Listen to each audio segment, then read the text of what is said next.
Welcome to Paranormal Artist. My name is Alex, and I'll be taking you on some haunted adventures. Listener discretion is advised. This audio may not be suitable for all audiences. I only hit record already. Really starting off strong. Okay, so I have Drea back with me again. This time we're going to be doing the Reddit stories again because, you know, why not? I have no idea what else I could have possibly done with my time in that period. What are we doing with our life? I don't know what I'm doing with my life, to be honest with you. I have no idea what stories she has, and she probably has no idea what stories I have. So this should be interesting. Mm-hmm.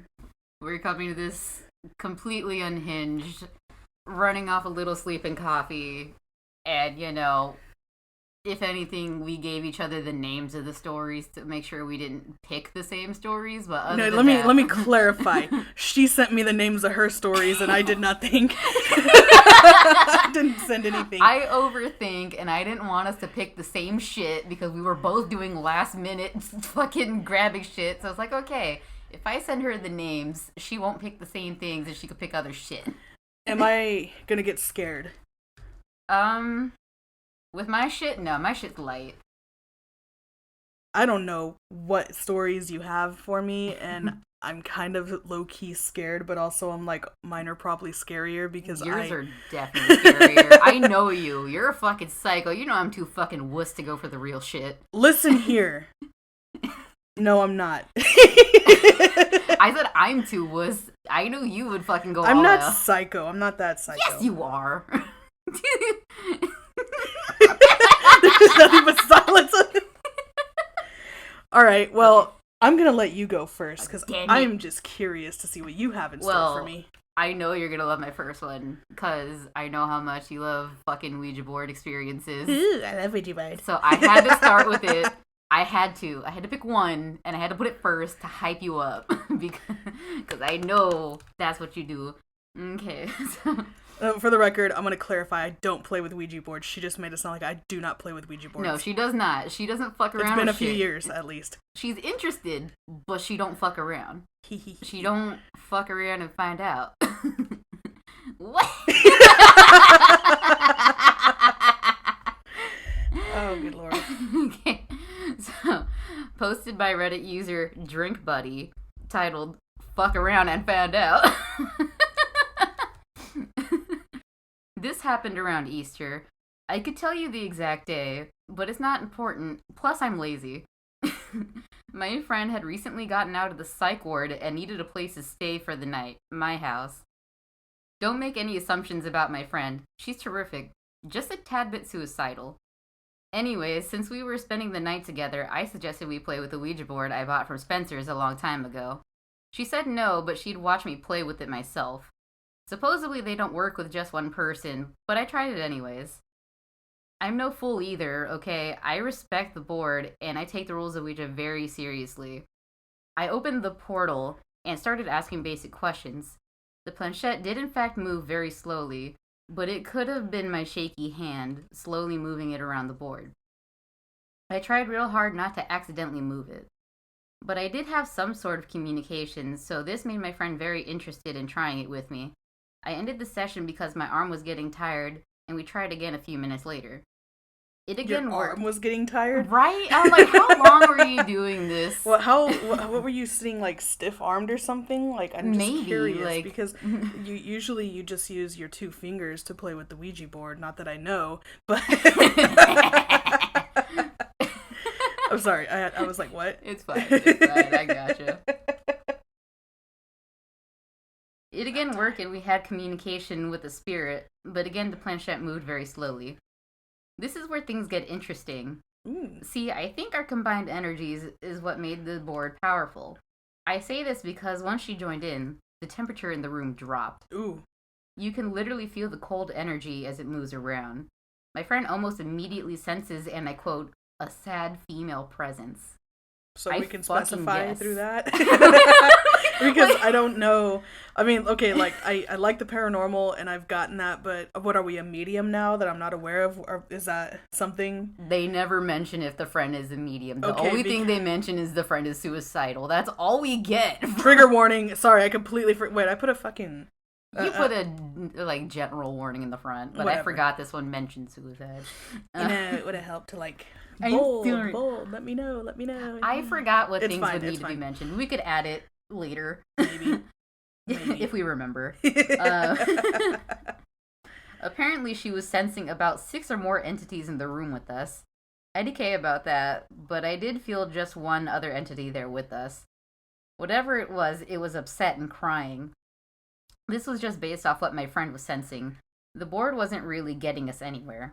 But all of a sudden, when I was about to say goodbye, like you're supposed to do, the planchette starts moving. The funny thing is that you're supposed to lightly place 2 fingers on the planchette. As I said before.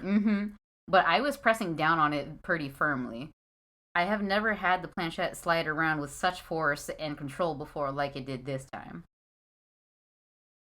It wasn't my friend either because her fingers were barely touching the surface of the planchette. Or so they say. That's why I don't really like That's these the kinds thing of about stories. the Ouija board is that, you know, somebody is like, oh yeah, no, I'm not moving it, but then they are. So I'm still skeptic about Ouija boards. We asked for its name, but just gave us seemingly random letters and speaking cryptically.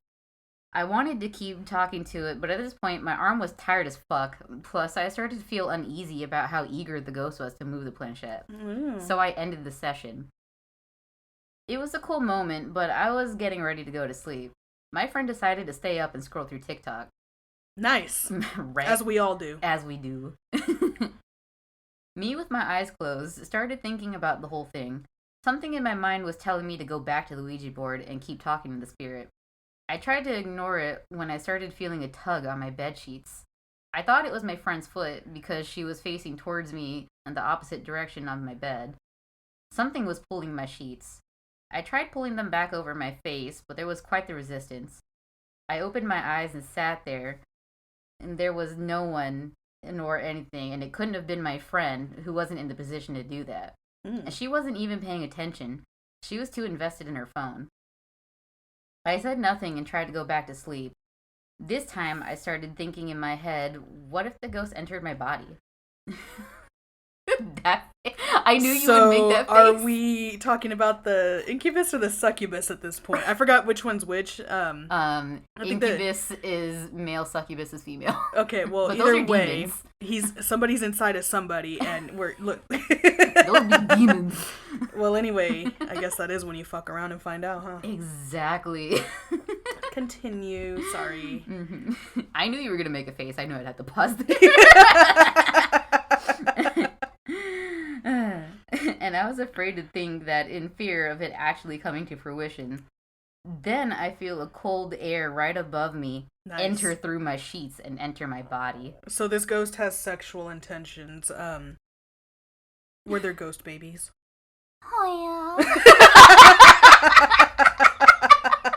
No, there's no ghost babies in this story. Well, I'm just saying, the ghost is clearly making a move. No. Instead of my sheets being tugged, it's my arm. My arm is being pulled by an unforeseen force, and I let it happen because I'm paralyzed in fear, and also because I'm genuinely curious as to what it's going to do with it. Nani? Why do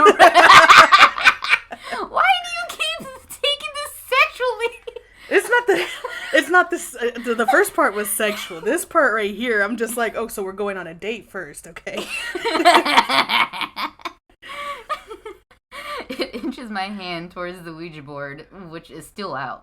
Why did you not put it away if you were done for the night? Like, what the fuck, man? Yeah, I thought, did we not say goodbye? Did we not? I mean, they said they closed said the session. They closed it. They didn't. They said they closed it, but did they actually close it? Because this sounds like some Paranormal Activity shit where he left it on the fucking table and it like caught on fire. I know that's a movie. Before you guys come at me, I'm talking to you people. Nah, like I don't know jack shit about the rules of Ouija board, but I would think putting it away is a requirement. I would think so too. I'm not really sure, to be honest with you. Once I noticed this pull, my hand... oh my god, rewind, fuck. Once I noticed this, I pull my hand back, and it's now in my control again. I get up and tell my friend, the board is calling me. And she's like, what the fuck? I explain myself, and she admits that she feels it too, and she still feels the presence, and it was harassing her mentally. We both agree to try the board one more time, but we get nowhere with it. Why? I get it's calling you, but why would you go back? Why? I didn't realize that the board was Moana and felt the sea calling her. Make way. Make way. There we are. It calls me. So now that we have a Disney princess and the Ouija board, I'm not sure. I just want to know, what do you mean we didn't get anywhere? Right. Because you guys went on a date, clearly, and then, think the You held hands. Ooh. We both try to go to sleep, and it begins harassing us throughout the night. I indicate what she experienced, but for me, it kept moving my hands around.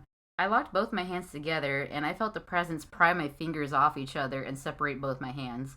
My friend even witnessed my arm rise slowly and unnaturally, and my hand fold downward. Wait, his arm rose unnaturally and the hand folded down? Yeah. So, the person like a playing... freaking puppet. Oh, okay, I didn't know we had a puppet guy, a puppeteer. A Alright, puppeteer. so we're being controlled by a ghost who wants to make moves, and now has got your arm and making you talk to it. Did it not? Did you consent to this? I don't think so. Right? Like, that was another thing I thought. Like, did you invite them in and not tell us? Like, are you leaving us? I think they did invite them in to be... I mean, when they open the Ouija board, obviously they're fucking talking to it. Therefore, they're inviting it in. Yeah, but don't you have to invite it into your body separately? Or I mean, just you can in say, general? use my energy or something like that. We still haven't even finished one story. This is gonna be an episode. We're already fucking 14 minutes into this. We have 6 stories. And yours are longer than mine. This is gonna be an adventure. Oh, God. No, but I'm just... Okay, so the ghost, the spirit, whatever, grabbed his arm, their arm. I keep assuming gender, and I'm okay, I'm sorry. Okay. Raise their arm slowly while the hand folds down, yes. Okay. Okay, sorry. Being touched by a ghost is an icky feeling. It's cold and feels numb. And you get that slight static sensation like when your foot falls asleep. I feel like that all the time. Right? Like, if I feel like that all the time, how do I know if it's a ghost? Maybe I am the ghost. You are the ghost? Spirit. I believe that. I believe you're a ghost. I have a story for you in a minute. Oh, God. When we get Side done. story. Morning comes and we're both sleep deprived. Like we are now. But we're both aware that it wasn't a dream. We both kind of just brush it off and that's it. We reference it to our other friends, but we don't make a big deal out of it. That's my ghost encounter story, but it gets even crazier and more bizarre. Maybe in a different post, though. First of all, how dare you barely lead me on that way and then make me come back for a part 2? However, there is no part 2. I looked at the time, but it was a very fresh post when I looked it up. But they did make a note. Ask me anything about the story or the encounter, and I'll answer it sincerely. I skipped over a lot of details for the sake of time, but this is real, and if you don't believe me, it's no, whatevs. You're right. I hope you enjoyed. I don't believe you because this whole thing sounded like a fucking dream. Right? Sorry, not sorry. So yeah, no, I don't even have words because I'm here like. You gave me one of the most half-assed stories, and I'm supposed to sit here and believe it when fucking Casper or Zozo Demon, my bad, Zozo Demon is over here making moves on your ass. I'm not convinced. I'm sorry. It sounds a little too convenient. But I haven't played with the fucking Ouija board and actually gotten an actual, like, thing happen. You know what I mean? You haven't had, like, I haven't what you had would consider a real experience? No, because one of my friends, you know him, we're not going to mention names, but he plays with those, and he claims that he can contact this person and this person or whatever the fuck.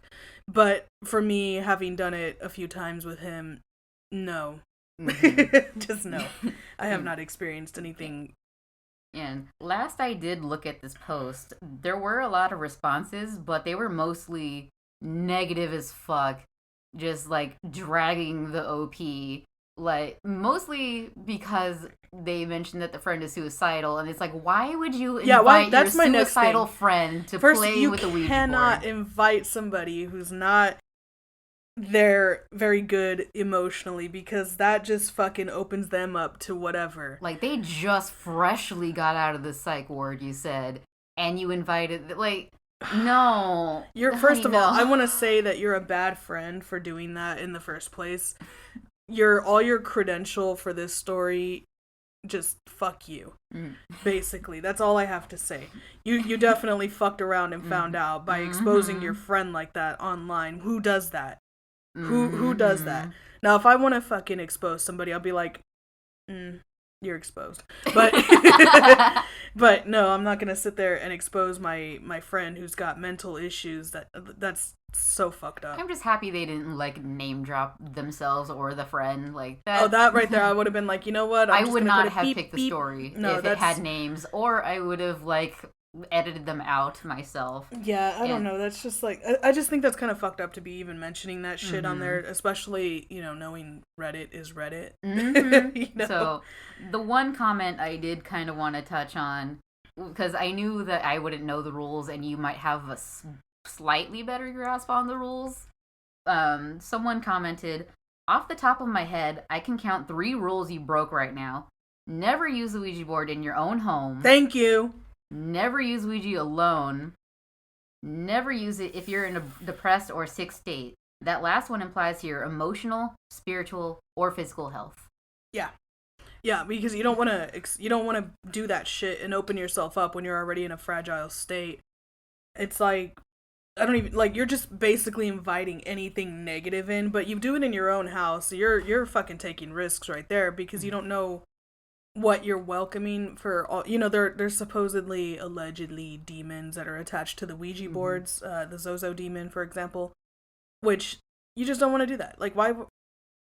And I don't know. I really don't have any actual words other than this person. You say you fucked around and found out, but your post is irrelevant because you let us on for God knows how long. Did you get a second date? I mean, did you get a second date? And then you expose your friend who's got mental health issues. We don't fuck around with that. Basically, I have several things to say to you if I see your post again. I knew this post would be a risk for you. Like, was it going to be hit or miss? I feel it was mixed. I have mixed feelings because the ghost took you on a date and tried to sleep with you, all in the same thing. I'm not gonna lie, I haven't read through any of my fucking stories, and I'm sure you know it. I know you didn't read shit. I reread all of mine to make sure that I'd be able to read most of the words. I just want everybody to know that I read like a fucking 2-year-old. Yeah. You heard my reading, and that was with practice. So mine, oddly enough, is a possession story, claimed to be possessed. It was posted like 10 years ago, but I don't care. I thought it was really good. And if it's not, I'm sure I'll have more to say about it. So this one was posted by Jocelyn227. Although I don't believe in being possessed, I can't figure out what else to call this. What I am about to tell you is true, and to this day, when I tell anybody this story, I get chills down my spine. Alright, we're kind of halfway off to a good start. 2 years ago, 11 years ago now, I was having a tough time. My grandfather died of cancer, trigger warning, in February. I was extremely close to my grandfather, so when I found this out, I was devastated. Wait, what? It sounds like they're already gonna fuck around with the whole, like, I'm in a depressed state, or just not mentally. Yeah, we're already up to this, but second, I want to mention, if you're close to your grandfather, what do you mean when you found this out? Did you not find out? Were you not there? I'm not trying to criticize you, but, like, what is this? Anyway, I soon started to get angry pretty fast and have many mood swings. Yep, here we go. I started being myself a little more. I knew I was having a hard time coping with his loss. However, I knew this wasn't me. I am a very outgoing person who hates secluding myself from others. I need human interaction. I'm glad I'm not like that. As time went on, I found myself leaving my room to use the bathroom, eat, or go to school, or to see my boyfriend from time to time. The rest of the time, I would be sleeping or doing something else in my room. You nasty. I wish they could see your face, because that was just like, Sorry. Aw, face. I started having nightmares, which was unusual for me because I have never had a nightmare before. These nightmares were so lucid, I thought they were real. The same nightmare would occur over and over again. In my dream, I would be sleeping. Then, from the side of my bed, this white demon-like creature with black eyes would stand over me, holding me down and growling in my ear. Nice. I would wake up in a cold sweat and find myself falling back asleep. These nightmares occurred for a few weeks. I told my boyfriend about it, and he told me I needed to be baptized and I wasn't safe. I didn't believe him and thought it was a joke. The nightmares had stopped, and I was relieved. I thought the ordeal was over, and I was very wrong. Sorry, I was reading it. A week later, I had woken up in the middle of the night. I couldn't move at all. I was scared. Thought it may have been sleep paralysis or something, so I tried not to worry. Sleep paralysis is fucking scary. A few moments later, I felt my legs being held down. See, another fucking ghost with this. They're so grabby. Then I felt something feel up my leg. Oh yeah. It stopped at my knee. Then I felt a sharp stinging on my calf. I was in shock. I would be too. The next thing I knew, I saw a flash of bluish white light dart around the room. My blinds were shut, so I knew it wasn't coming from outside. When I could finally move, I flicked on the lights and sat up in bed.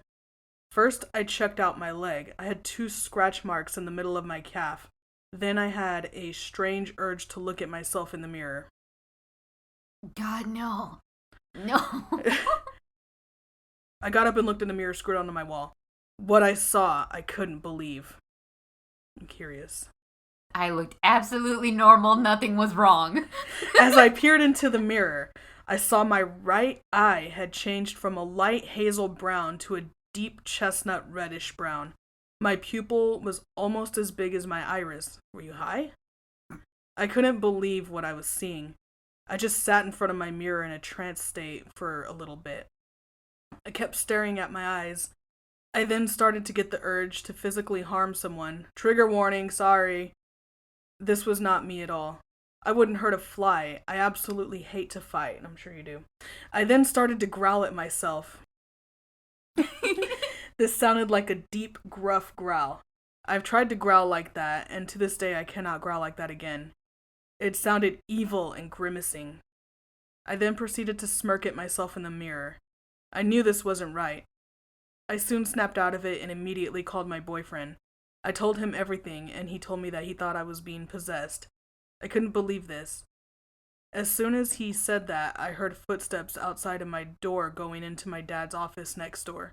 I opened the door, the light was off, and everyone was sound asleep. I felt uneasy. I knew I was being watched. I quickly shut my door and got back into bed, keeping the lights on. He then told me to check my closet. I wish he never said that. Why is it always the closet? I don't know. Small space. So then you think you're safe when you go to look in it because there's not much to check. Maybe it's gay. Who knows? You know, I say this and we're both LGBT. Yeah, we're both part of the Rainbow Mafia, don't worry. I then heard the footsteps milling around my room. They stopped at the foot of my bed. Then I saw the corner of my bed squashed down as if somebody sat on it. I couldn't speak. Right after my phone lost connection for 5 minutes, I was quiet because I felt I didn't want to say anything or to set whatever it was off. My boyfriend said something and I replied, "What?" He says, "Whoa, who was that?" I told him, "No one, just me." He then told me the same minute I said what, he heard a man talking in a low voice at the same time. I was freaked out. The next thing I knew, my covers had been yanked off of me and were flying across the room. I ran downstairs and slept on the couch for the night. Yeah, I probably would too, I'm not gonna lie. That's fucking horrifying. I would not go back to that room until... I probably would never set foot in that room again because, no. That room belongs to the ghost now. Yeah, you can have it. Sorry. You can have it. As I made my way downstairs, I saw my dog sitting at the foot of the stairs. He's usually very excited to see me. He looked at me, his ears lowered, and he started to growl. I then went to the couch and laid down. He followed me halfway and stood across the room, staring blankly at me. I called him. He didn't budge. His ears lowered more. His tail went straight, and he showed his teeth. You know, like... Yeah. I then heard footsteps moving around my room. You know, she's already down. I guess her bedroom might be, like, directly above where that couch is. That's probably. Yeah. He looked right up at the ceiling and growled. He then raced to the bottom of the stairs and stood there. I then heard creaking at the top of the staircase. My dog howled and barked. Then it stopped. I then began to hear footsteps in my room again. My boyfriend was still on the phone and asked if everything was alright. I said yeah. Then I lost connection. Again. He then called me back and I said hello. I then heard a chuckling from his side. I told him to stop because that wasn't funny. He was clueless and said he really didn't know what I was talking about. And then I got a call from an unknown number. I let it go straight to voicemail. That's fucking terrifying. You know, that kind of reminds me of something that my aunt said happened after my grandfather passed away. That supposedly she got a text message from their landline and it said from her dad to call him. But she never showed me the message, so I don't believe it. You know what I mean? Gotcha. But I have heard of, you got a call from 666? That's fucking wild. I need to know the story. We're streaming. We're live streaming. People are like, you know what I mean, okay? We live in the 21st century. I need the story, yes. And I want to read it on the podcast. Thank you. Anyway, but I was never shown the message, so I don't really believe it. That's my thing. Anyway, back to the story. Sorry, I gotta cut in and throw my way. The next morning, I checked my voicemail. All I heard was the breathing in my ear the night before when I couldn't move. I told a friend about what happened. Went to go show him the voicemail, but it was gone. I can't explain what happened that night, but my dog has never been the same towards me since. Every day I come home and head to my room, he will howl and cry until I come downstairs. Then he'll stare straight at me with his ears down, cocking his head back and forth like he sees something, and sometimes he will growl. What'd you think of that one? I think ghosts are very fucking handsy. Yeah, no, I'm not sure. Was this the theme of the Reddit today, that the fucking shit would be like handsy like that? Because I wasn't expecting everything to be handsy. But also, animals can see shit we can't, just like little kids. So like, they can definitely tell us that something is there. Yeah, no, all this shit tells me is that I don't want to fuck around with this shit. And if shit happens to me, well, see, the thing is, I don't know. This one didn't mention playing with any kind of Ouija board or anything, so I'm not entirely sure. Yours, on the other hand, fucked around and found out too much, went on a date, unconsensual, and then let us know and left us hanging at the same time. I've never been so inconvenienced in my life.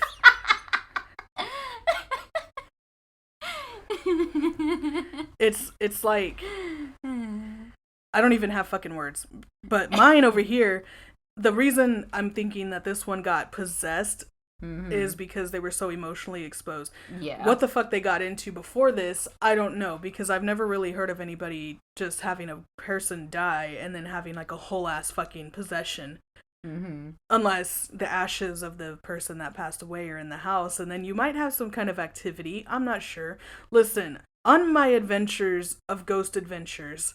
On your personal ghost adventures. Not the personal ghost adventures, I mean the TV show. Okay. They say that keeping the ashes of somebody who's passed on in your house can like help make the activity get bigger. So that's what I'm thinking happened. But like I said, there's no mention of any kind of ashes or anything. We just know that the grandparent passed away, and that's really it. There's no mention of physical connection to the people world, not the spirit realm. Yeah, see, we're not over here fucking around with Ouija boards on this one. Yeah, fuck that allegedly, shit. Allegedly. Because I don't know this. What did you do? Your person. I'm still triggered on that. Let me take my little voodoo doll off the microphone. Okay, there we go. You inviting shit now. He's a voodoo doll that brings positive. I'm sorry, voodoo people. I'm very sorry. I did not think about this. It's one of those store-bought voodoo dolls that has like some kind of like positive vibes. Yeah, some kind of positive message to it. Now, if it's actually been infused with voodoo, I doubt. It's I do want to go to New Orleans and get an actual voodoo doll. But my mom told me don't fuck with that shit and be a dumbass. It's you. We both know, even if you go for it in good intentions, that shit's gonna bite your ass. We know your luck. My luck is awful, but I won't say I won't actively go seeking the voodoo priestess. Although, I'd like to meet her. Trying to get my whole story because mine's printed, so there's gonna be lots of page noises. Page noises. ASMR. No. We're not gonna talk like this. Why not? Because I don't like that. It creeps me out. Then why are you doing it anyways? Because I'm setting an example.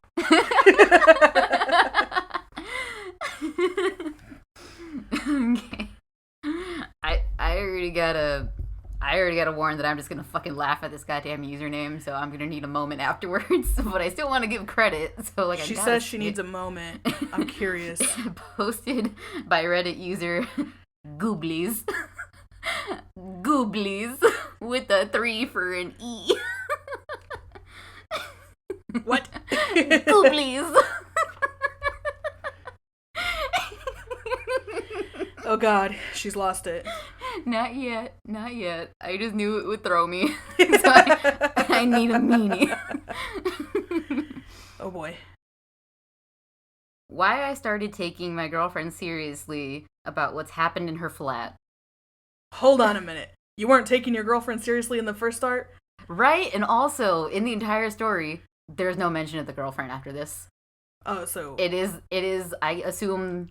I mean, I don't want to assume their gender, but they didn't give any specifics since they're talking in first person, so the girlfriend's partner, that is the one, the OP typing this, okay. And there's a mention of a dog.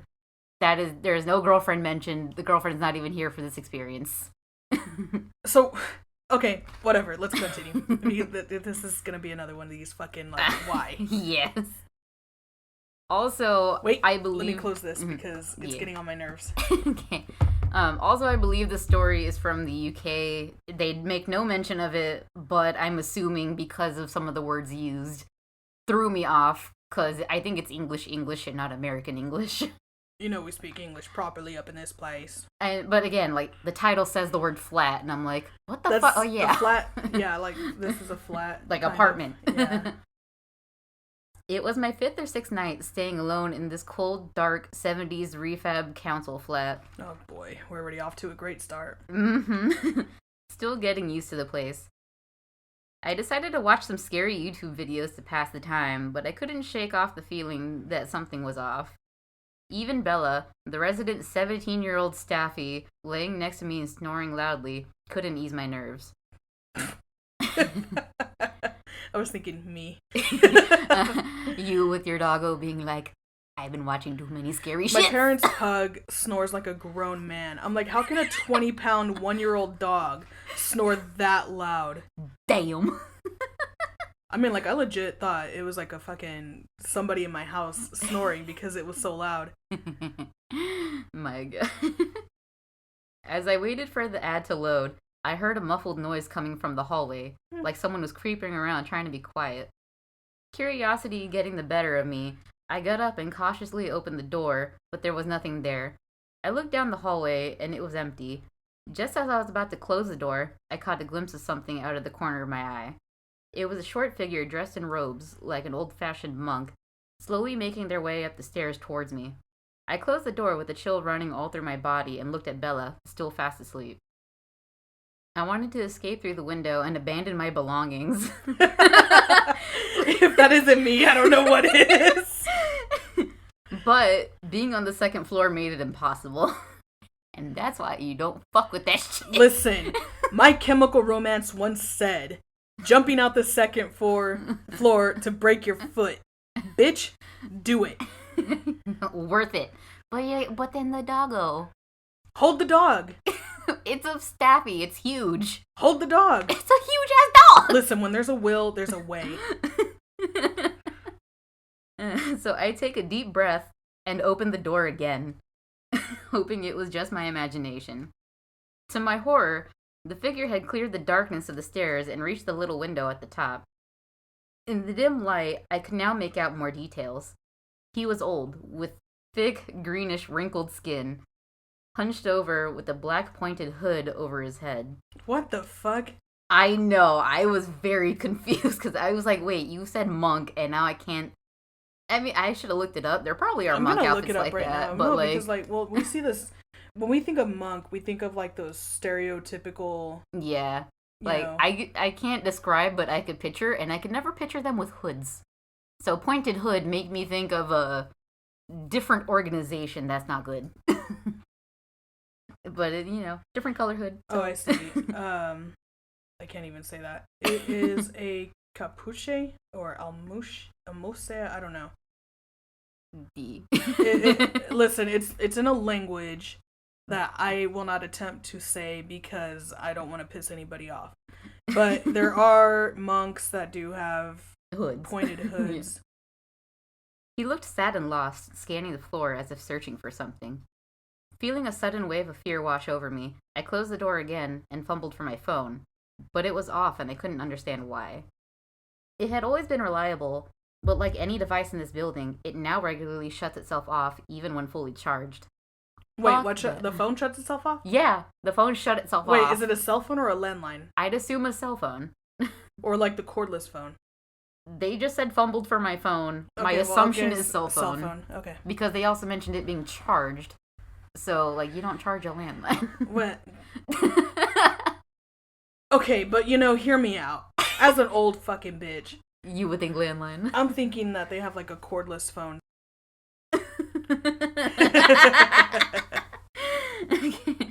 But before my phone could boot up, I heard the footsteps again. Still slow, but a bit louder now and getting closer. I looked around the room in the panic. Trying to figure out what to do. Suddenly, Bella woke up and snapped me out of it, barking loudly. My heart was pounding, and the footsteps seemed to stop right outside the door. I could feel the presence of the old man just standing outside, listening. Fuck no. I wouldn't be anywhere near the door. Wait a minute. So we walk up to the door. He stops and he's listening. Right? Like, how would you know? You can feel him listening. Like, that makes no sense to me. Like, you wouldn't know unless you're looking out the peephole. But, I mean, we've walked around places and felt weird shit. So I guess they could feel them there, but the listening is weird. Of when we went to that Montgomery Antique Mall and we fucking felt that. But when we go with... When we go with my friend, our friend... We didn't feel anything. He felt that big, and we felt the But then when we went into that store, that Wiccan store, whatever, that's shit felt where the air in there was extremely heavy, and I accidentally brushed on one of the cloaks that they have in the thing, and I just felt weird afterwards. Now I don't know if that's just me being like, oh look, I got it in my head, or if that's like a legit feeling. Yeah. I focused on calming Bella down and sat in silence for a few minutes, trying to collect myself. I didn't hear him leave, and nothing else happened that night. but this flat continues to let us know that we're not alone. I've caught similar hooded figures watching us from the hallway on my phone's camera, but nothing as clear and as real as my first encounter that night. That's pretty terrifying. I mean, because, here we don't have the hooded monks. At least I don't think we had the hooded monks back in the day. But what we had here was rather the members of the KKK, and, we just don't. Wow. That's a lot. So I guess it does make sense to have a hooded monk, but at the same time, I'm, not sure. You know what I mean? I'm not sure how to really lead into this. So recently I was scrolling through TikTok and I came across this story called the Three Kings Experience, or the Three Kings Challenge. What is it you want? What do you want? The dog again. Obviously a baby voice, but just need... I need you to go lay down. Can you go lay down? Sowies. When I moved that was the most terrifying sound I've ever heard in my life. Yeah, so anyway, I came across this story that's called the Three Kings Challenge or something like that. Never heard of it in my life, but it is probably one of the most horrifying, fucked up things I've ever experienced. I've never experienced, God, how do we experience through story? So basically, from what I understand, you have to grab something personal of the person you want to summon or something like that. You can basically, you're getting put into another fucking realm. That's terrifying. No, thank you. So anyway, with all that being said, I'm gonna thank Renegade 2366 for their contribution to this podcast today. Oh my god, we're already 45 minutes. This is gonna be a long ass episode. My Three Kings Experience. If you haven't already, you should check out Please Don't Try This to try to understand what this is about. I'm gonna have to go on there and I'm gonna make an entire fucking Patreon about that. Jesus. Sorry everyone. Got deleted because of my stupidity. Apologies. You're not welcome or fucking forgiven for that matter. So let me start by saying I have never done anything like this before and I had no idea what to expect, but I've always been more guts than brains, so I figured what the hell and gave it a shot. Why is that me? I thought the same thing and I wanted to stay quiet, but since you mentioned it, yes, that is fucking 100% you. Yeah, no, that's completely me. This is like my experience over there this weekend where we went to Goatman Bridge at night, and let me just say, going there at night is different than when we went during the day? Definitely different. I did knock on the steel of the bridge. You fucking psycho. When my ass would have left you there, but bye. Oh, well, see, nothing happened. I mean, I have pictures that I have not looked at yet. I wish I would have brought my camera, but there was a lot of people out hunting around or doing whatever. There's a lot of graffiti, a lot more graffiti from last time I went. Oh, I bet. But we were walking around. It was fucking cold. I'll tell you that much. It was fucking cold. And then we were trying to go find little abandoned town ruins, whatever. My friend's from there, so she was taking us around. And this fucking weirdo comes up to us and he just starts talking. I'm like, who the fuck are you? And why are you talking? Who are you? What do you want? But the weird thing is as we were walking, there was this fucking smell in the air. And, I know about this stuff. It was a smell that you don't want to smell because it's some shit. So we smell that, and as we get further into the forest, it gets fucking cold. Really cold. I'm actually, with my jacket on, cold. And, I shit you not, there was, fucking sounds of branches breaking and shit. Now, granted, this guy is with us, so I'm pretty sure he had, his homeboys, fucking messing around with us. But still, it was, the whole, we only have iPhone lights. They're bright, but, it was fucking terrifying. But for me, it was, the air got heavy out there. I'm just staring at you, just thinking about how fucking stupid you are Listen, for doing this shit. Listen, there is a risk you have to take for this shit. And no! It was fun. Just me being happy that you knew better than to invite me to this shit.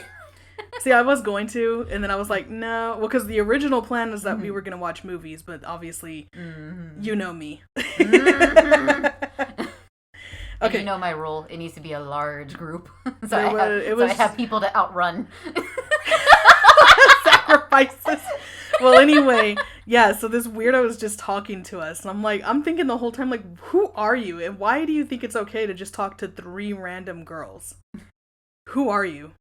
My God. It's been an hour. She says I need to get some protection ruined. Oh, yeah. I saw. Are y'all scared? It's not that scary. Yeah, they said BRB. They might not be here yet. It's It's the one who shared the story. Yeah, I mean, like, there's just... It was fun. I like going out to Goatman Bridge because I think it's interesting. Going out there at night, yeah, it's kind of fucking creepy. Because you know the tree tunnels and all that shit. It just, like, it is a whole nother fucking demon, no pun intended. I do have a picture that my friend took that has something interesting in it, but I'm not sure if it is a person because, like I said, there were people out there, or if there is genuinely something in that picture. Now, some of the pictures have, like, a red tinge to it, and I'm just like, okay, that's weird, but then I'm thinking, okay, these are phone cameras. They're all made to take nighttime pictures. Whatever. Mm-hmm. I'll show you in a little bit. I need to get back to this fucking story. You know, it doesn't matter. Anyway, so last thing I said was, I have more guts than brains, so I figured what the hell, I'll give it a shot. I don't have a basement in my apartment, so I had to go to my dad's house. How are you gonna bring some shit to your parents? The hell? No, what? Wait, no, you don't bring that shit to someone else's house. Not to your parent. Come on now. Unless they fucking fucked you up when you were a kid, then maybe I understand. I don't have a basement in my apartment, so I had to go to my dad's house. I set up everything earlier in the afternoon. 3 wooden armless chairs, 2 big mirrors I had borrowed from my stepmother. My power object was a watch from my grandfather. I did deviate from the setup, which you can read about it. Please don't actually try this. Only just a little. I guess that means that they didn't set it up exactly. Mm-hmm. But I did set the bucket and the mug of water in the floor. I had no idea what to do with it. I used a small box fan I placed several feet behind me on low, which was still rather strong. I used a 3-inch pillar candle on a plate for my candle. I got nervous and completely forgot my cell phone. So much for that backup. Sorry, this is written kind of weird. Yeah, a lot of these stories are just kind of They're typed out in a hurry, Yeah. and they're not intending on making it like a perfect short story. Yeah. So we're gonna fuck up reading it because people fucked up writing it. Yep, pretty much. The basement itself is very large. It extends almost the entire length of the house and is unfinished, so it's bare cement, and one room is framed, but not entirely drywalled. There are no windows. It still has that familiar basement feeling. Basements themselves are fucking creepy. Mm-hmm. Anyway, I set up like I said and tried to get some sleep on the couch while my girlfriend painted. My alarm woke me up at 3:30 and I lit my candle in the darkness and made my way down to the basements. She sat by the door at the top of the stairs and read while I went in. When I went down the stairs, I was extremely nervous and excited, and I forced myself to stare at my hands while the candle was flickering between them and nothing else. Immediately, when I entered, I felt like someone was in the room with me, a definite presence. I made my way to the throne, being very careful not to knock anything over or to look in the mirrors, and took my seat between the 2 mirrors and stared directly ahead into the darkness. I don't think you're supposed to look in the mirrors because it'll fuck you up or something like that. Probably. I need to do more reading on this because it was like just kind of a whim that I found that particular thing on TikTok. Mm-hmm. I sat there very still for several minutes, staring into the darkness and trying to concentrate while the candle flickered in my hands. The dim light made it feel like everything around me was jumping and moving, and I kept seeing my reflection dancing in the mirror in my peripheral. Shortly thereafter, I started to feel as if the room had no walls. There was a sense of emptiness in the middle of a never-ending blackness. That is kind of freaky. Mm-hmm. I sat there trying not to get freaked out by the feeling of openness when I started seeing movement in the mirror on both sides of me. They moved even when I didn't. And when I shielded my eyes from the candle trying to eliminate the glow under the face, they still moved. At this point, I began to get really nervous and focused really hard at trying to make sense of the things I was seeing in my peripheral and fighting the urge to just look. I would look. I know you would. I would look. I mean, I wouldn't even, it's not even like a thing of I'm looking on purpose. It's like I see something, Like you would naturally look and then be Yeah, like, I would completely, I would probably be sucked into another fucking universe because I looked. Same. I'm not gonna lie, same. Like, I get too scared, I would look, and then I'd piss myself. I don't think I would piss myself. I'd just be like, what the fuck? Focusing so hard on my peripheral and the steady hum of the fan behind me started to give me a headache. I was trying so hard to see without looking that I didn't notice at first when I started hearing the murmuring. It didn't sound like whispering. It sounded more like listening to a conversation through a pillow, and I didn't know how long I had heard it before I realized it wasn't just in my head. At first, thought I was imagining it. I leaned forward trying to hear better because for some reason that made sense at the time. I mean, sometimes it makes sense. But the fan sounded like a hurricane, and I felt like I couldn't hear over it. I kept seeing movement in the glass as I was leaning forward, and I still resisted the urge to look.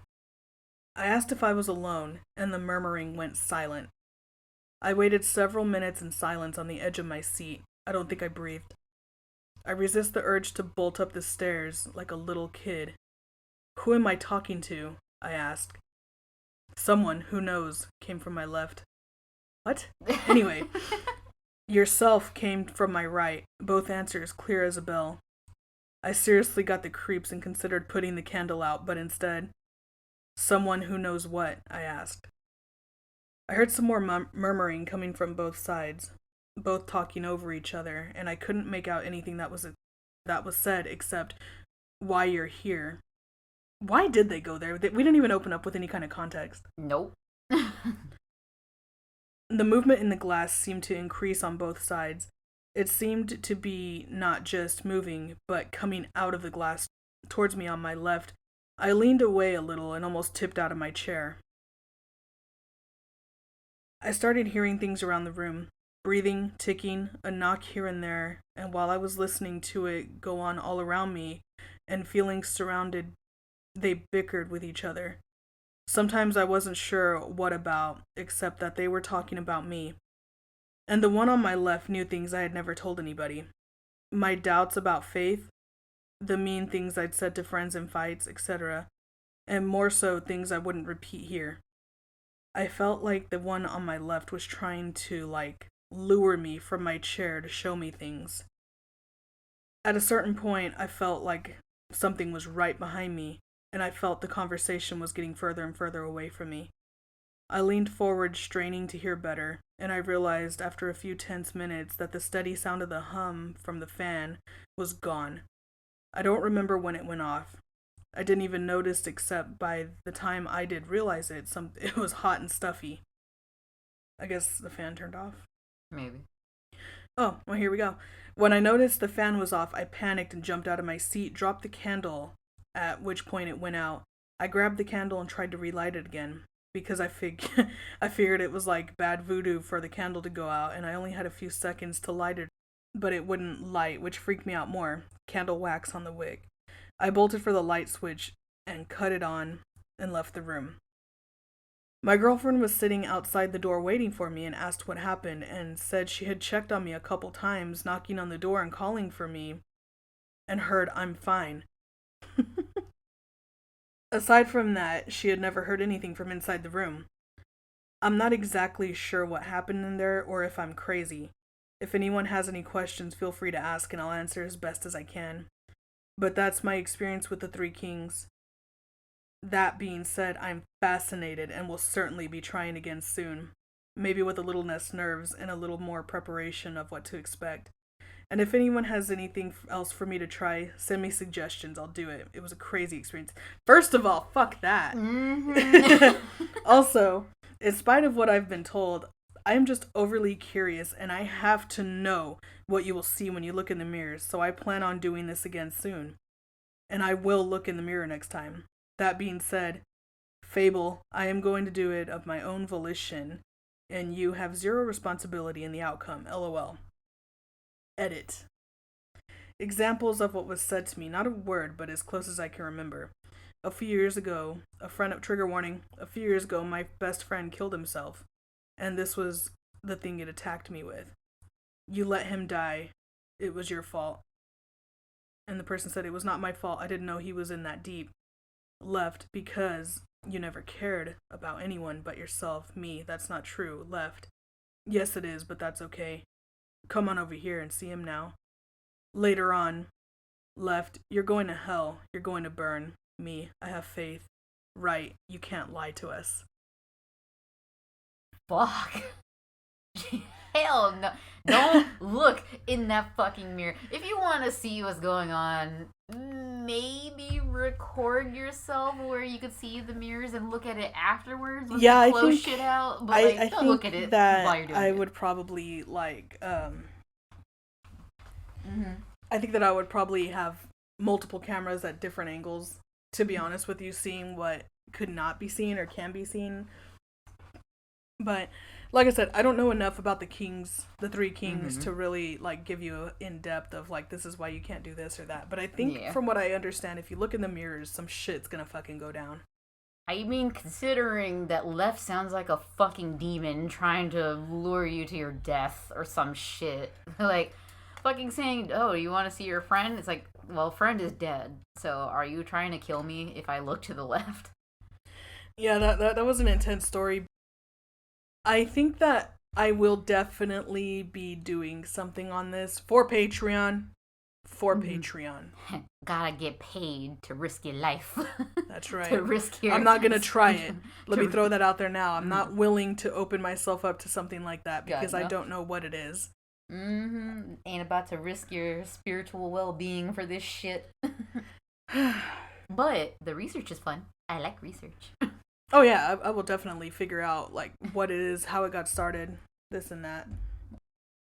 Okay, I have one more story that I prepared, and then also apparently now we have a new story. Bonus! We have a bonus story. Woohoo! We have a bonus because I've been live streaming on an app, and two users were talking to each other, and we happened to notice them mention some shit, and we're like, okay, we need this. So we got it. We got the story. We will throw that in after. Yoo-hoo! Okay, so my last prepared one. Dun, dun, dun, dun. I'll say all of my original posts that I grabbed are all Reddit because I was too lazy to look anywhere else. Reddit has a lot of interesting stuff, so mine are from Reddit also. I don't know, Reddit is like this fucking rabbit hole. It's awesome. If you don't have Reddit, do it. Just do it. Do it. Reminding me of fucking Lucy on fucking Disenchanted. That's not even what I was trying to do. I was trying to do the Star Wars. I don't know anything. I don't know enough about Star Wars. Sorry. I was trying to do the Emperor Palpatine. You know what? I like Star Trek more. How dare. It's okay. I like the way it looks, but I kind of got oversaturated with it as a child. When my grandparents would babysit me, that was the only thing they would fucking watch. Dear so, God. like... And it was the original. Oh, shit. The fucking I think original. their shit, like, I saw an episode that my uncle was watching in San Antonio, and I was like, is that cardboard, like, legit? Yes. And I was like, wow, this is great. I miss the special effects of, like, the 80s. Oh, my God, yes. So good. Anyway. But, yeah, no, so anyway, what I was saying with that, though, is just, like, I liked it until it was too much. And then my brain was like, fuck everything Star Trek. The only thing I still liked was that they owned the Star Trek edition of Uno, and that had some fucking dope-ass rules, and I remember winning once in the most best fucking way of having all the special cards back to back to back. That was great. You know, Uno is one way to definitely end everybody's friendship. Well, I was playing with my grandparents and my uncle, so Cut I give the ties. no fucks. Snip, snip, bitch. Okay, last fucking Reddit, from me at least. So, posted by user Medium98. A weird coincidence. Hey, not sure if this is the right place for this story, but it's still bothering me and I need to share it with someone. So, as backstory, I'm from Finland and my family has a summer home like most people here. It's in the countryside and it was built in the year 1900, I believe, by my ancestors. It was an extremely creepy place, as you can imagine. Old pictures everywhere. Many people have had a lot of weird experiences. Anyway, around 2014, I had a terrifying nightmare about this place. It was in the living room in that house, and I was about to go to sleep. Blah, blah, blah. Oh it, boy. I Oh am fucking up. boy. I know this story because I reread this one like 3 times, so I'm a little shaken by this one, but not like extremely. But it's fucking up my ability to fucking read. Yes, it's scary. No, it just reminds me of shit in my own head. Oh god, we've opened up the PTSD.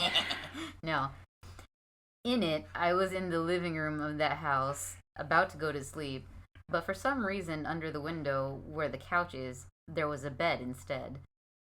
I had never seen a bed there in my life. Nobody sleeps in that room. I sat on the edge of the bed and saw a hand fall from between the mattresses. I lifted the top mattress, and underneath was the decomposed body of a woman. She was dressed in old-timey clothes. The image of her body was so vivid, I could still see the maggots crawling out of her empty eye What sockets. the fuck? Exactly. That's why I was like, because I was thinking about it already. I woke up screaming and was shaken by this dream for about a week, but eventually forgot about it. How do you forget that fucking dream? That is terrifying. Now, how do you forget that dream? If I have any dreams like that, I immediately like wake up, type it up in my phone, or tell somebody about it. Mm-hmm. Fast forward a couple years later. I was at the summer home with my family and my grandma. She started to talk about her grandmother. She apparently was very strange and probably very mentally ill. She lived in that house once with her husband and blah blah blah blah. I'm fucking just adding words. And Like I fucking myself. said, I like I said. Okay, I don't usually read this horribly, but I am actually like my hand's shaking a little bit. We've definitely opened up the trauma aspect of today's Yes, episode. that's why I saved the story for last, because I knew this would be the one I would connect more with. I was like, fuck that shit. Oh my god. She lived in that house, and once her husband died, she lived the rest of her life there. She wouldn't allow anyone in the house, the only exception being her son. Not even her grandkids. Apparently, she was very secretive. My grandma said that she would also only heat up 2 rooms in the house because it's quite big. Those rooms were the kitchen and the living room, and the only rooms she lived in. She's giving me Ebenezer Scrooge vibes. Right, where he like just lights the one candle and goes through the whole ass house. He's that one piece of charcoal The burning for one piece. in his bedroom. Yes. That already gave me the creeps. Then we started looking through old pictures, and I came across one and just froze. In the picture was an old lady sitting at a table, and I realized it was the living room. Behind her was the window, and under it, the exact bed from my dream. Same Wait, sheets. there was a bed in the living room? Yeah, that's what she said about their dream, is that they had never seen a bed in the living room in their entire life, and they'd never seen that there. But apparently, in their dream, there was a bed there instead of the couch. And now what she's saying is that she found a picture that shows that there was, in fact, a bed there at Interesting. some point. That is terrifying. Mm-hmm. The same sheets, single bed, and a pillow on the same end. And I'll say this again, never in my life had there ever been a bed there. I asked my grandma who the lady in the picture was, and she said it was her grandma, the exact lady she told me about. I was freaking out and told her about my dream. She gave me a really weird smile and said, "You saw her." Even more strange is that she remembers none of this conversation. I told her the story again recently, and she seemed really scared. I don't know how to feel about this, and I can't stop thinking about it. Sorry if this was really long.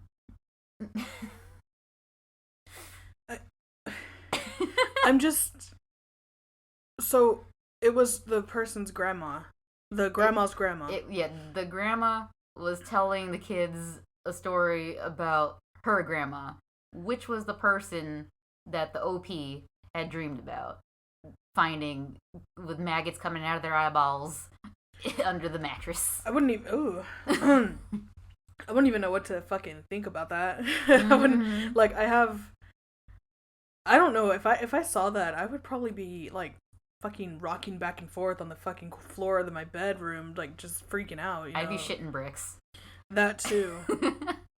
And then, that was the end of that story. But apparently they've had other paranormal activity within their family, and they added that in another comment in the thread.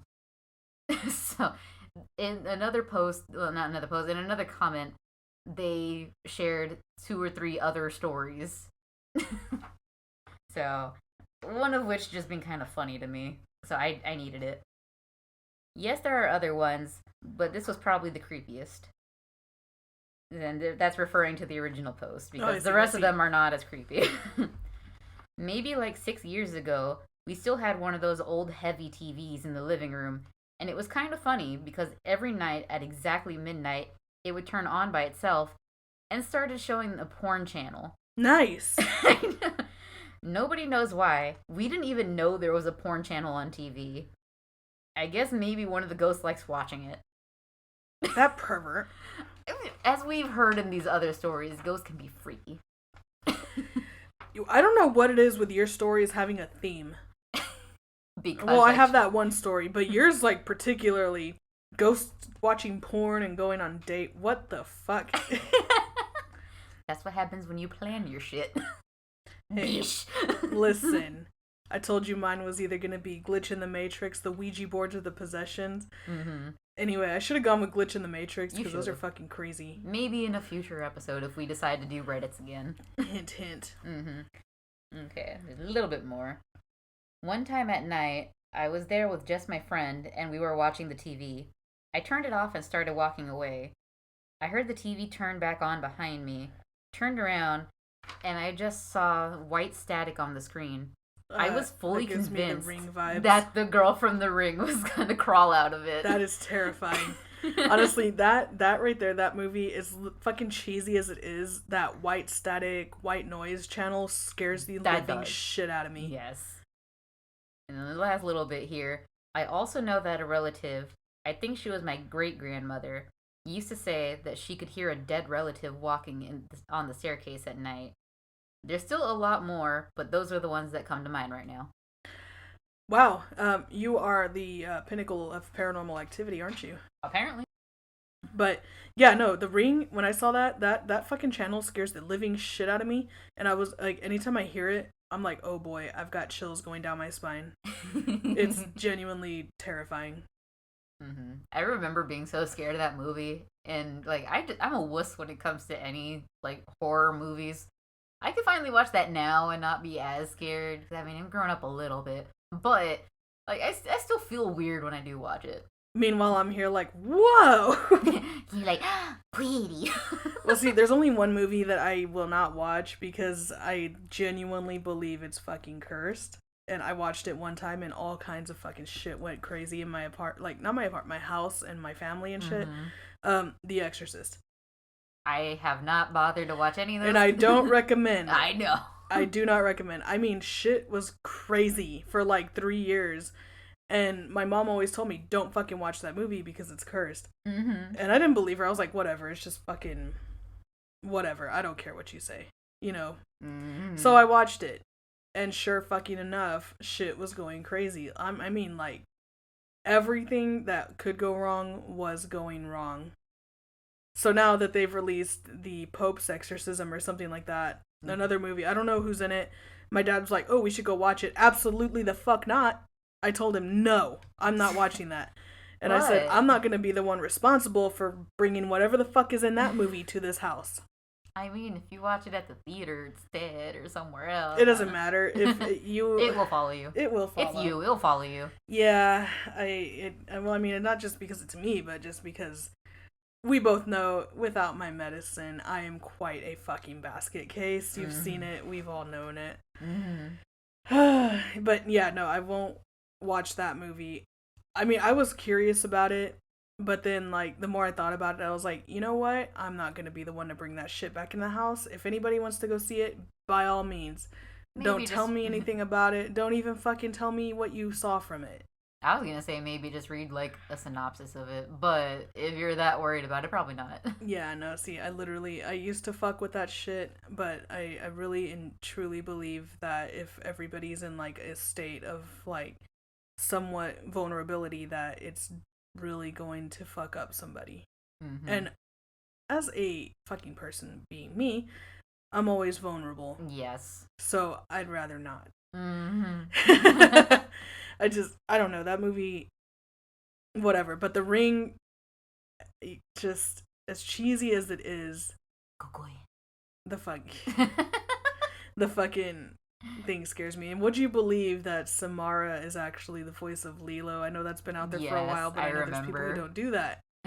And I was like, oh, that's creepy. So Lilo definitely has a dark side. I mean, we've seen Lilo and Stitch.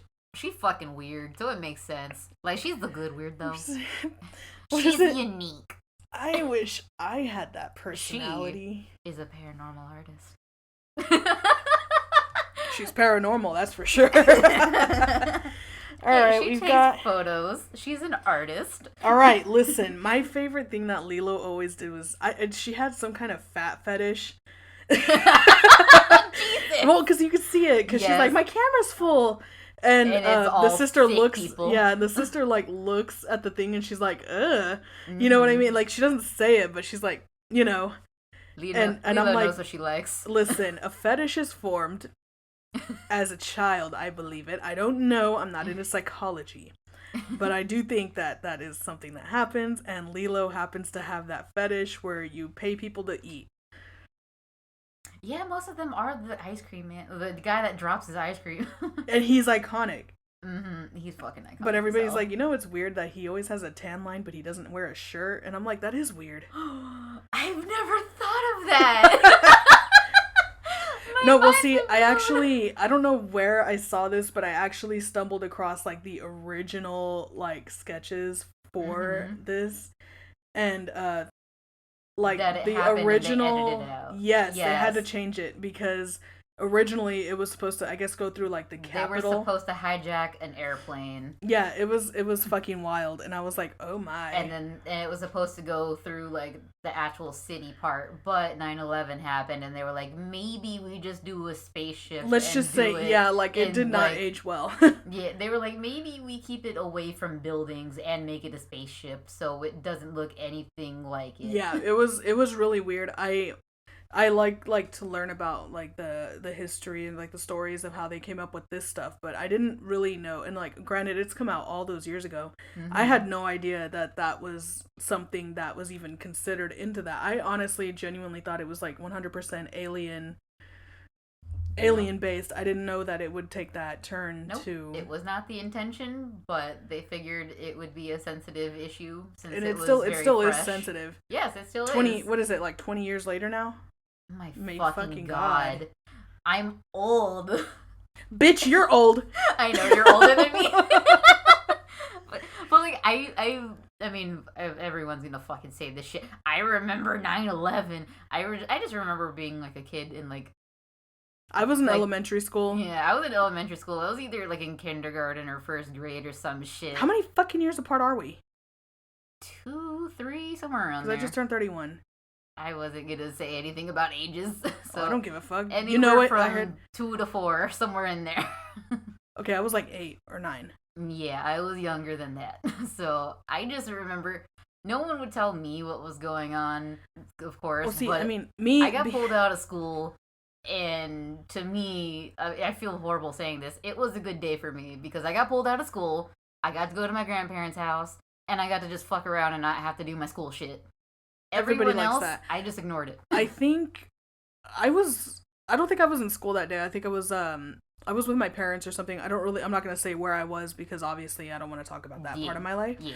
But I do remember I was watching the news coverage of it.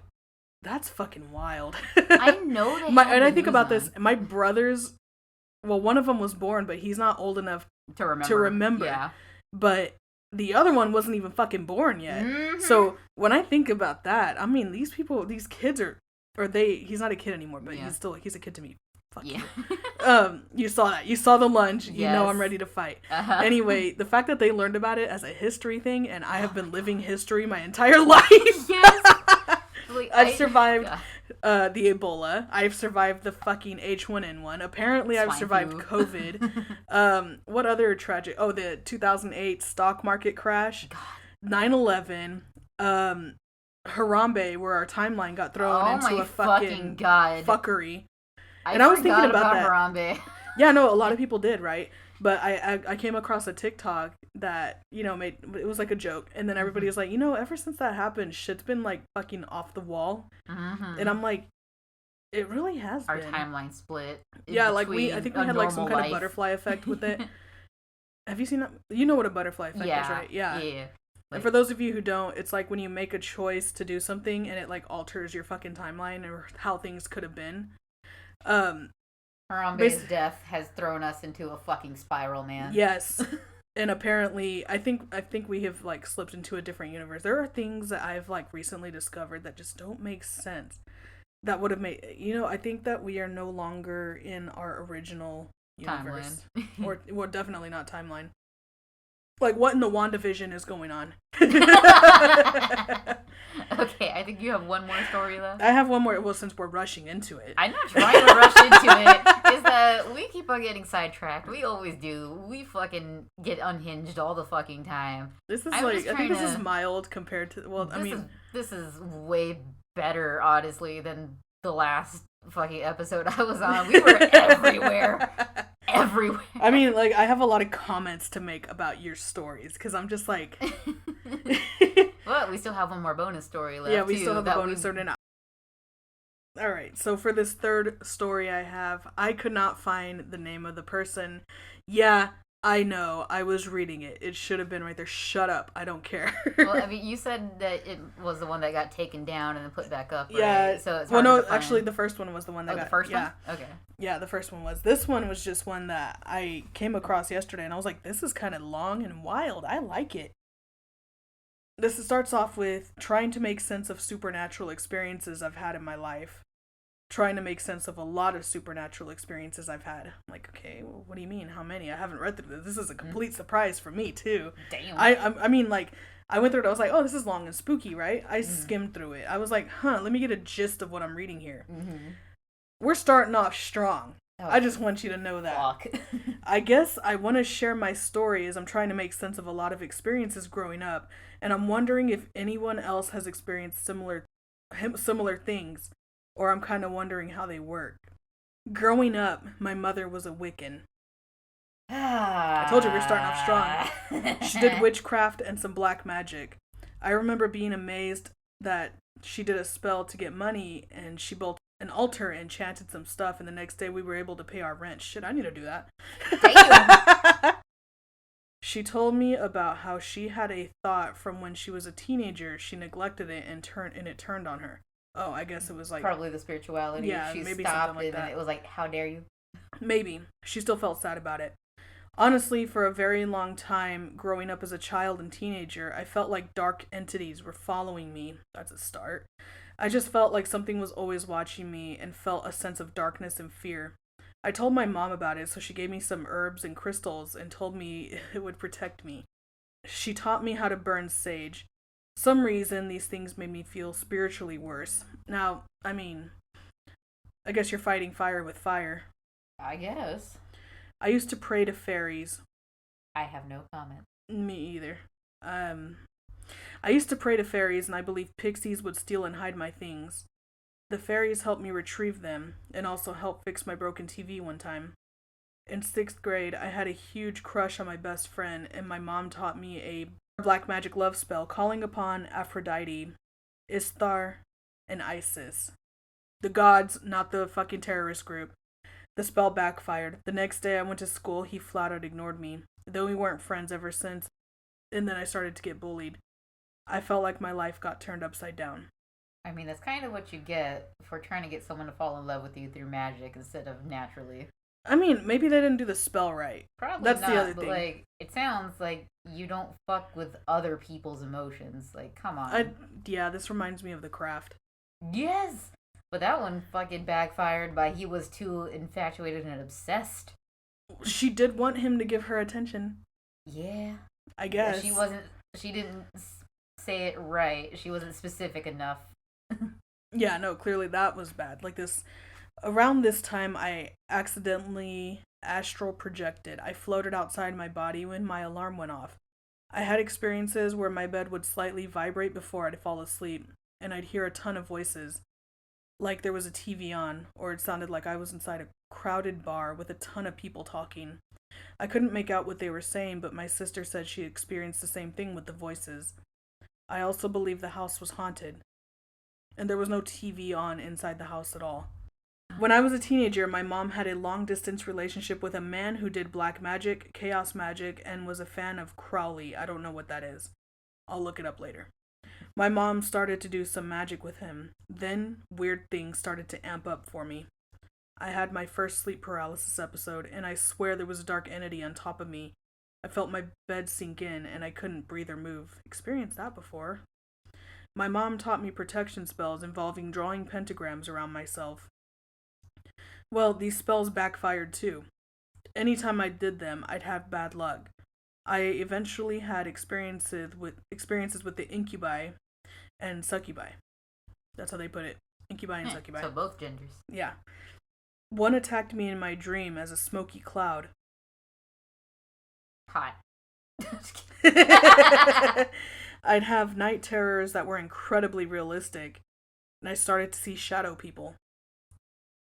My uncle ended up passing away, so I wrote his spirit a note. Around this time, I was dealing with a weight issue. In the middle of the night after I wrote that note, my scale in my room got tossed across the room. You got some messages, huh, Ghost? Mm-hmm. It scared me so bad I was in denial about it and tried to debunk this, but I now believe it was an evil entity pretending to be my uncle and toying with me. Sounds about right. There was no way the scale could have gotten tossed across the room like that. I also mentioned the night terrors earlier, and they used to be very symbolic and frightening. I felt physical pain and agony in those dreams. I've had dreams I was in hell, dreams with mantis beings and aliens. I think they were demons. I've also seen a decent amount of UFOs with witnesses with me, so I know I didn't imagine it. I just wanted to get this off my chest and see what others thought. These examples aren't even everything I've experienced. There's a lot more weird stories like this. Obviously, there is something to this, and I'm not sure how it all works together. I guess I also want answers. I know I probably sound schizophrenic or something, but these were actual spiritual experiences that happened to me, and I don't have psychosis or schizophrenia. I'd like to add that multiple people shared some of these experiences with me. Well, that's my story for Reddit right there. God damn. I told you we were off to a fucking start. Mm-hmm. So, I don't know. I think maybe this person may have been cursed by mom's use of Wiccan. Mm-hmm. Now, I'm not saying that being Wiccan is bad. Not saying that at all. I think it's cool, actually. And it likely wasn't intentional for but her I mean, to be if we're cursed, practicing but... the black magic, I think that maybe somebody offered a sacrifice. Maybe. That's what I think. Mm-hmm. I was using the chat to open the DMs, but literally just now, someone decided to come in and spam messages, and it only keeps track of so many messages that I cannot go back far enough to find this user. So now I have to end my stream on my live stream to go get the messages. So I don't give a shit about saying this. Fuck you, you fucking son of a bitch, user Michael Afton on reality streaming app, spamming love you and hearts. You fucking asshole. Now I gotta fucking dig through my shit to find this. I have no idea what's happening. Fucking, okay, let me show you. Fucking all of these messages just came in within the span of a few seconds. It was just going, never fucking stopping until I had to block their comments. Wow. Yeah. I was getting a few comments here and there from my friends coming in, from new users coming in. So I'm like, okay, it's not enough. I could still go far enough back to go open my DMs. Nope, this person just fucked that up for me. Wow. Well, man, you need to get yourself under control. You can't just be telling people you love them like that. That was rude as fuck. I am definitely going to be blocking you after this shit because you really... Come on, how are you going to go into someone's live stream and fuck with their shit? This is fucking stupid crap. But yeah, those are the Reddit stories that we have. There's a lot that was going on there was a lot of stories of possessions and possibly the spirits of relatives who have passed on. So I don't know about you, but I'm going to go ahead and pause this because I need a fucking minute. Mm-hmm. I already hit record. I just wanted to let you know. I noticed. I was watching. Okay, so now for our bonus story that I have glanced through a little bit from Reality, the streaming app user Azarath76. So here's how it started. We were having a normal day on the bus, but then me and my friends all heard some weird scream and and looked out our windows. Then we tried to chill out and thought it was nothing big. Then my phone started ringing, and when I looked at the screen, it literally said caller ID 666. I was concerned at the time and ignored it. Then my friend next to me started getting called. He decided to pick up. When he did, we heard the scream again, and then most of our phones started ringing, and we heard incoherent words being muttered and yelled over the phone. My friend passed out, and I threw his phone out the window. My friend ended up being sick for a few days, and last we spoke, he has been having horrific nightmares. That's fucking terrifying. I would have fucking yeeted that phone out too. Like, shit. I would throw everything out. Like, no communication. No nothing. Just nothing. Fuck no. I would eat myself out the bus. But I would, like, open the emergency exit, throw myself onto the highway, and just, like, pretend like none of it happened, and possibly have brain damage because I threw myself on the highway. Are you sure we don't already have brain damage? I was born under the influence.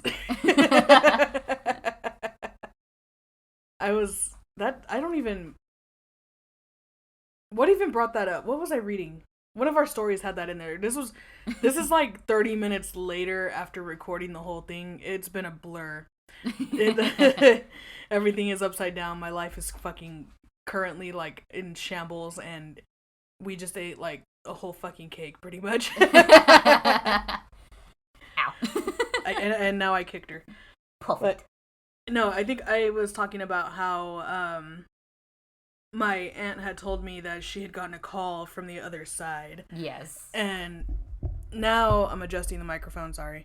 Now, this person on the app that she was streaming on, because they're getting a free show.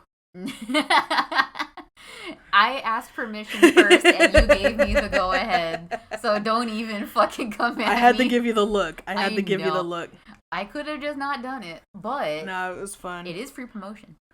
Free promotion. Promotion. But, yeah, so apparently she had gotten a text message from a landline from my grandfather who passed away. And, like I said, no receipts were shown, so I don't believe it. But what I do know is that I have heard of spirits using phones to be able to communicate with the living. Have you heard that before? Yeah, I actually have heard that before. I'm pretty sure. Has it not been on your Ghost Adventures or some shit at some point, probably? Listen, I know Zach Bagans is an asshole. But some of the stuff he does is pretty legit.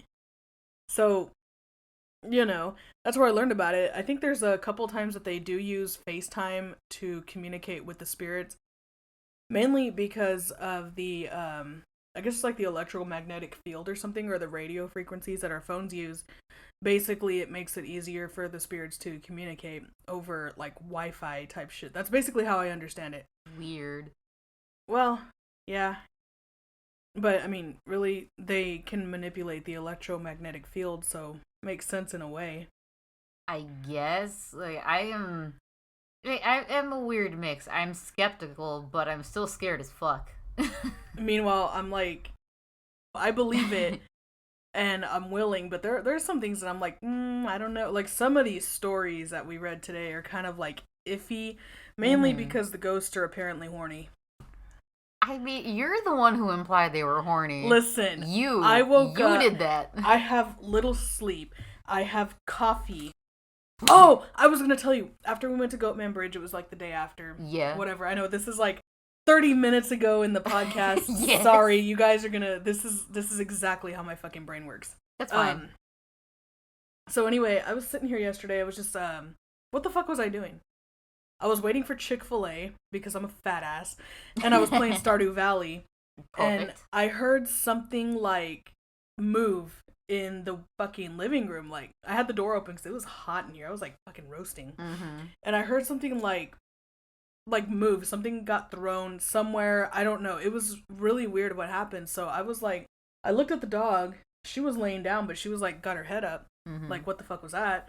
And so I went into the living room and I looked around and I was like, there's nothing here that could have possibly done that. Like, nothing was moving, nothing was moved. So I was like, what the hell was that sound? So then I was like, you know what? I'm going to go back in my room and I'm going to pretend I didn't fucking hear it. Anyway, that's like the scary thing that happened to me. That's about the only thing. And then after I did the Robert the Doll, I got chills still. After I did the Robert the Doll episode, I had like a fucking weird ass nightmare. And I was like, interesting. Did you happen to write down that nightmare? I did. Maybe you should read it. I don't know if I should. Well, if there's any names, you could probably leave them out.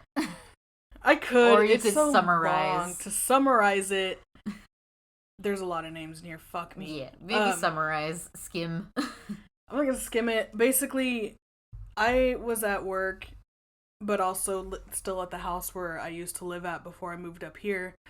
And there was like a trend on TikTok that this like cryptid fucking creature thing. I don't really know what it was, but it had like red and blue pattern. And whenever it would walk, it would make like a, you know, like a weird squelching sound. And whenever it would come, it would be like, help us find this thing or whatever. Can you identify this cryptid? Yeah, basically, it would say something like that. And what would happen is that this creature would show up on the screen all of a sudden, and an eyeball would like appear out of it. Ugh. And it was crazy. And that it's really fucking scary for me. I don't like eyeball things. Like, I don't like oversized shit. I don't know how to explain it. To summarize, that dream was absolutely horrifying. I fucking bet. Like, dreaming about a cryptid, like, have you ever thought about looking through, like, the wiki or whatever the fuck websites have compiled cryptids to see if you could identify it as an actual cryptid you didn't know about? No, I never thought about that, like, ever. Oh, we should do that at some point. I should. Let's go on an adventure to see.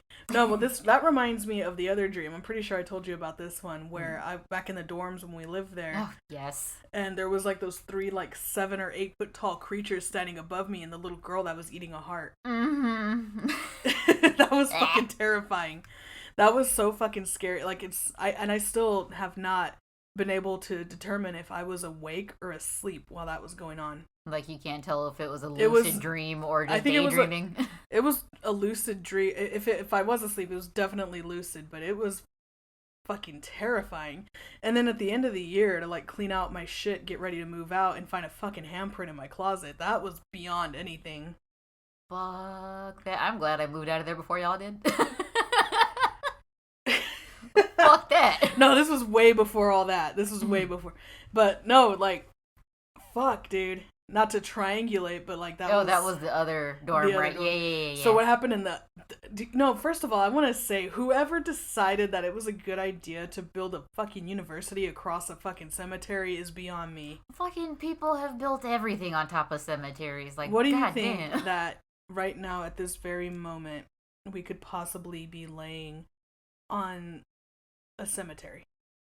I mean, shit, like, considering that this all used to be untouched fucking land except for, like, the natives who lived on it, I don't know shit about natives, so I'm just gonna fucking start with that.